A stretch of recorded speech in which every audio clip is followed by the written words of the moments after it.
한마디. 자, 그 다음에 이제 두산 골격.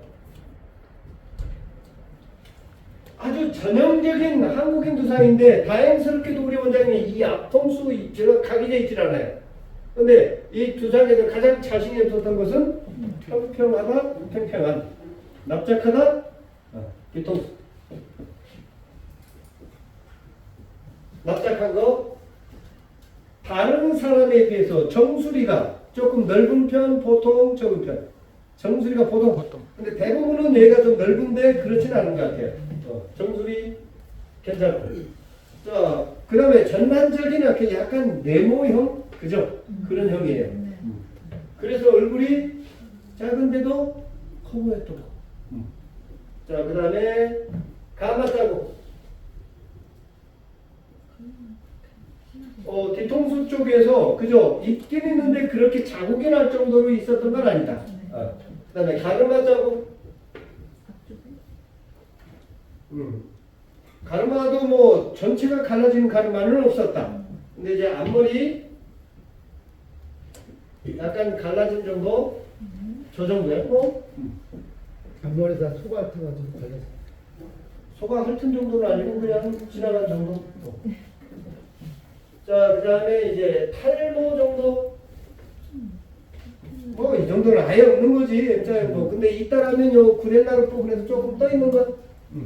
이게 이제 모발의 전반적인 상태. 그 다음에 두피에 무슨 뭐 피지가 너무 많다든지, 그 다음에 각질이 많다든지 이런 거 전혀 없어요. 아주 두피도 건강하고, 맞죠? 근데 가장 우리 파마 쪽에서 컬을 그냥 걸면 안 되는 게 바로 이거예요. 그러니까 이렇게 돼서 두 번 다시 파마 안 했던 이유가, 근데 곱슬을 여기에 맞췄어야 된다는 거죠. 근데 대부분 곱슬하고 여기에 맞출 거라고요. 그러니까 잔머리가 바실바실해지는 거예요. 그래서 그걸 해결하려고 저는 어떻게 굵은모의 양을 맞추고 곱슬을 펴서 걷어냈죠. 자, 그 다음에 이제 고객의 파마 상태 없어. 칼라 상태 없어. 맞죠? 아주 쉬워요. 이 정도면. 근데 문제는 요거 곱슬을 잡지 못하면. 자, 이게 전반적인 모발의 상태. 오늘 난이도를 보면 이거 곱슬을 펴주지 못하면 두 번 다시 파마하지 않는 고객, 제대로 치는 그런 고객이에요. 그러면 이 고객이 가장 싫어하는 게 뭐였죠? 뜨는 거. 그러니까 아주 뜨는 게 싫고 컬 자체를 아주 하려고 생각도 안 하는 거예요. 맞죠? 자, 그래서 일단 전처리 없음. 수분장 범죄 도포 전.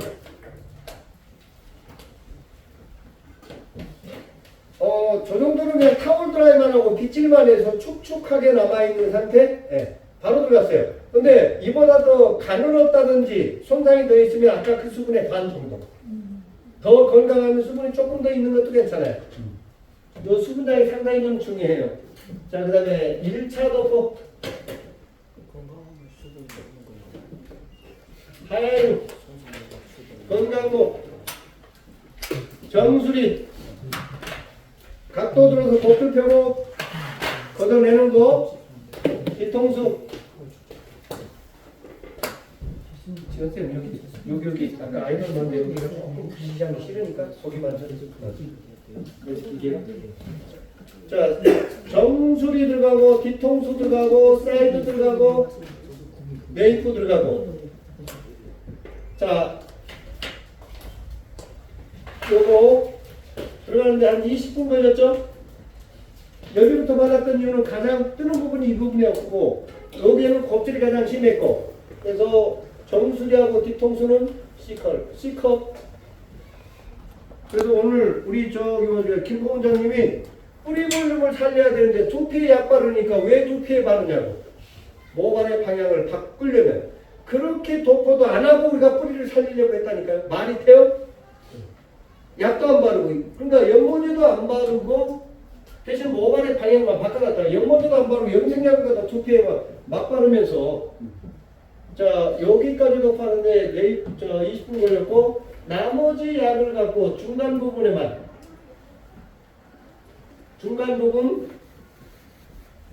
제거포.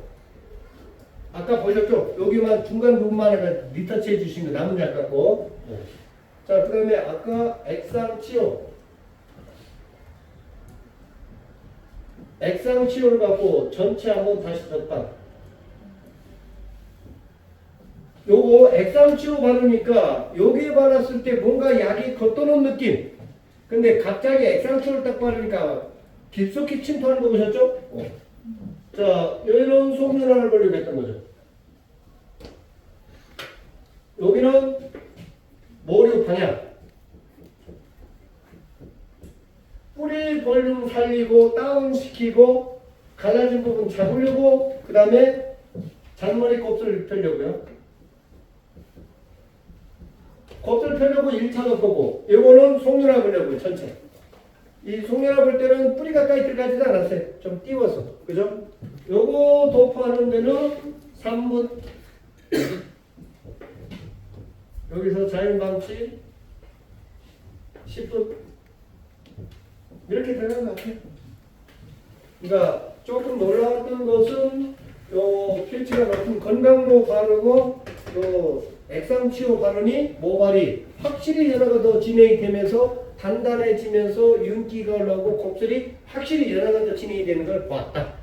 대신 오히려 모발이 더 단단해지는데도 신기하게 모발은 단단해지는데 뭔가 연화가 더 진행이 되는 느낌. 윤기 더 올라왔고 그리고 만져보면 폭신. 그 느낌이 좀 있었다. 보고 그러면 내일 숙제 다음 주까지 크림약 바르고 액상치료 반드시 제거팝을 해보기. 자, 그 다음에 뿌리 볼륨 펌즈를 꼭 살려보기. 그 테크닉 중에 하나가 약을 발라서 조절하려고 하지 말고 손등이나 손바닥에 발라야 될 양을 조절하고 두께 과감하게 칠하는 거예요. 발라놓고 조절하지 말고 도포할 양을 조절해서 과감하게 도포하는 거예요. 그러니까 얼만큼 발라야 되는지 몰라. 그걸 내가 어떻게 알아? 대신 모발의 방향이 바뀌는 정도. 모발에 따라 다 다른 거니까. 자, 질문. 그래서 오늘 일단 요거 처음 보시는 분들이 계신 것 같아요. 의외로 건강한 연화가 무엇인지를 봤죠. 약만 가지고 뭐 솔직히 파마는 약으로 하는 거지. 그러다 크리닉 잔뜩 받아가지고 전처리보다 저는 연화 후에 오로지 저거 하나 롱피스 하나 가지고 딱 썼어요. 그러니까 아마 원장님들 보세요. 컬 잡은 쪽하고 우리 지은쌤 매직기로 잡았던 쪽 이런 매직 처음 볼 겁니다. 곱슬만 펴지는데 머리는 살아있을 겁니다.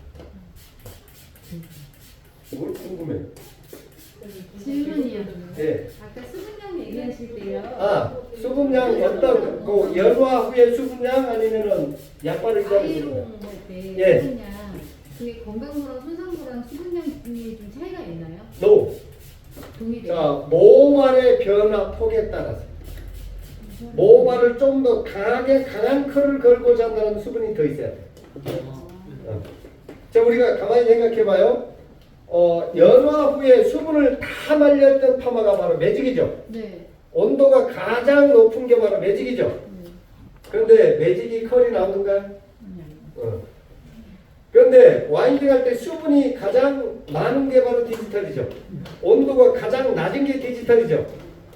매직하고 디지털 어떤 쪽에서 컬이 강하게 그릴 건가요? 그죠? 모발은 열펌은 무슨 결합을 이용한 펌? 수소는 물에 의해서 발생되는 거예요. 연화 후에 모발에 남겨진 수분량에 따라서 모발의 변화폭이 결정이 되는 겁니다. 왜 그런가 하면 연화 후에 여기 남겨진 수분을 증발을 시키면 수분만 날아간 게 아니에요. 수분이 날아가면서 수소 결합이 재결합이 되겠죠? 어떻게? 우리는 컬을 만들어진 상태에서 수분을 증발시키지 않잖아요. 다 늘어진 상태로 모발은 그 상태로 있었으니까 다 재결합이 되는 겁니다. 수증기 속 산소에 의해서. 근데 수분이 날아가기 전에 와인딩을 시켜놓고 여기에 가열해서 수분이 증발하면서 수소결합이 재결합이 되죠. 모발은 벌써 요 수증기가 날아가면서 절단된 SS가 재결합을 하면서 그때 그 형태를 모발이 기억을 하는 거예요. 제가 열펌을 해야 되겠다. 열펌하는 이 연화만 잘 돼 있으면 수분을 어떤 상태에서 증발하는지에 따라서 모발의 변화폭이 결정이 된다는 것은 알았거든요. 근데 가끔은 말려놓고 물 뿌리는 사람들 있죠? 누룽지에다 물 뿌려 바로 박대는. 그 수분이 마르기 전에 그래서 제가 연화 후에 수분 마르지 말라고 반드시 수용성 오일, 베이비 오일을 쓰라고 했던 거예요. 그런데 제가 완전히 역으로 갔잖아요. 어떻게? 모발이 좋아하는 수분을 집어넣어버리고 모발이 수분을 뱉어내고 1시간 지나도 안 말랐죠. 네, 안 말랐어요. 그리고 열보대도 예전에는 열보대를 꼭 쓰라고 그랬거든요. 오늘 180도로 아이론 들어가서 칩소리 하나 안 나잖아요. 우리 신체 내 열로부터 가장 강한 아미노산이 바로 피탄트리올이에요. 누구 믿으려면 믿고 말라면 말고 저는 저 안에 피탄트리올 정말 제가 드럼으로 사다 갖다 주고 만들어라고 했어요. 그리고 그 아이가 빠르게 침투하는 것은 바로 그레이틴이에요. 저 제품. 저 가격에 그걸 다 써서 만들어 보세요. 그러니까 제가 이 제품을 이렇게 만들어서 이렇게 설계한 걸 보면 사람들이 확실히 일리가 있다라고 얘기를 해요. 저건 컬이 걸릴 수밖에 없고 머릿결이 좋아질 수밖에 없고 시술하면 할수록 모발이 두꺼워질 수밖에 없다는 거죠. 자, 이렇게 또 중화하고 나면 여기 수분이 좀 생겨요. 그러면 요 수분을 컬이 그렇게 살짝 와이드게 좀 나왔어요. 그러니까 질겨질 흘러내리게 막 귀에 손 맞고 그러지 말고 제가 얘기했던 대로 뭘 안 했는지 딱 됐네. 파마 잘하네.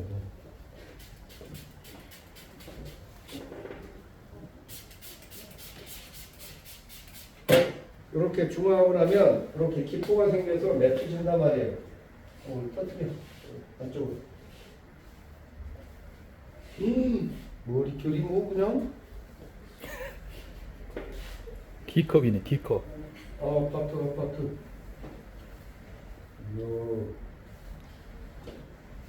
나 성형외과 할까? 이 정도 되면 뭐 실리콘 넣고 C컵 만드는 방법 이거 될 것 같은데? 아프지 않는 C컵? 뭐라 해야 되지? 자, 3분만에 딱 깨끗하게 헹구고 샴푸 쓰고 아무것도 헹구지 말게. 대신 헹굴 때 원장님 헹구셔야 돼요. 그래야 이렇게. 질문. 자, 그러면 그 전에 다음 주는 어떤 머리 해볼까요? 긴 머리를 한번 해보고 싶어요. 긴 머리 할 사람? 길어요? 아니요.